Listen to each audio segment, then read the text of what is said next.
We are now starting faceless tax assessment so that there is no scope for discretion or harassment. You would already have heard of India's decision to cut the corporate tax rates. Our GST has fulfilled the dream of economic integration of India.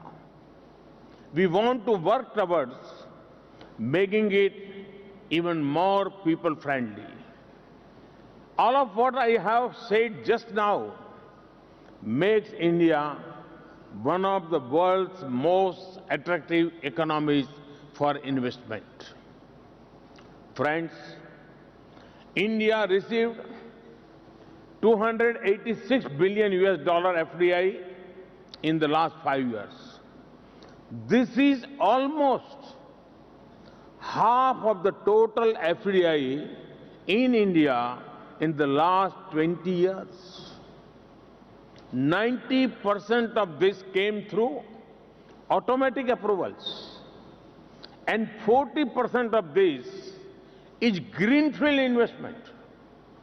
This shows that investors are taking long-term call on India.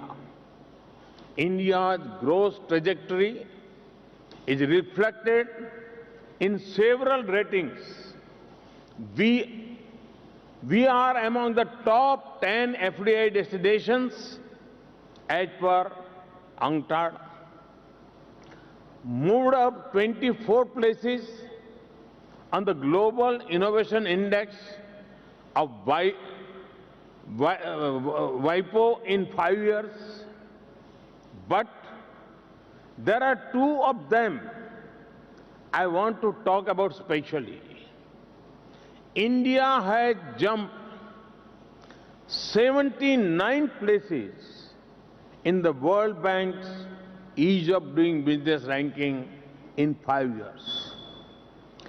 From 142 in 2014, we are 63 in 2019.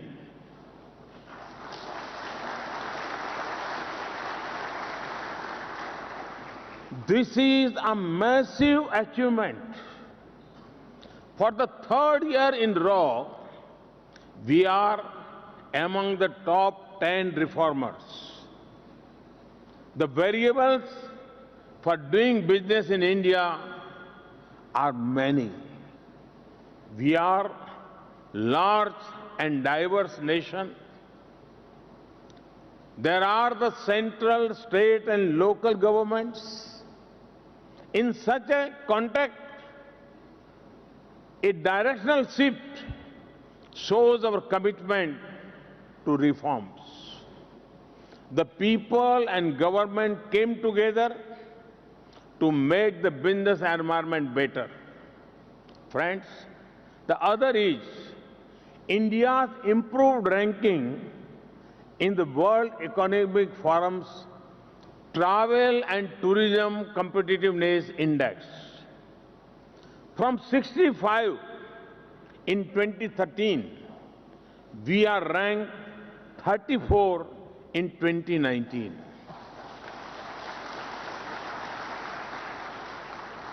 This jump is among the biggest.